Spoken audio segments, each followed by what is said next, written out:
இன்னொரு அற்புதமான காலை இது. புளியம்பள்ளி பக்கத்தில் பனையம்பள்ளியில் அதிகாலை மிக சரியாக மணி 5:03 எழுந்தாயிற்று. இன்று சூரசம்ஹாரம் திருமுருகன் பூண்டியிலே. மைசூருக்கு சென்றுவிட்டு திரும்புகின்ற வழியிலே பனையம்பள்ளியில் வந்து என்னுடைய தாய், நான் அந்த வயதான மூத்த பெண்மணி அப்படித்தான் அழைப்பேன், என்னுடைய தாய் மோகனின் அம்மா அவர்களை சந்தித்து ஆசி பெற்று மோகனோடு இரவு உணவு உண்டு அங்கேயே தங்கி இதோ அதிகாலை கிளம்பிவிட்டேன் திருமுருகன் பூண்டிக்கு.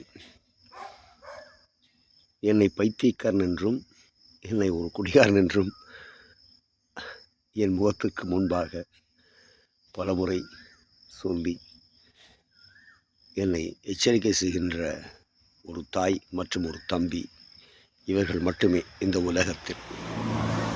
வேறு யாருக்கும் அதிக அதிகாரத்தை நான் தரவில்லை.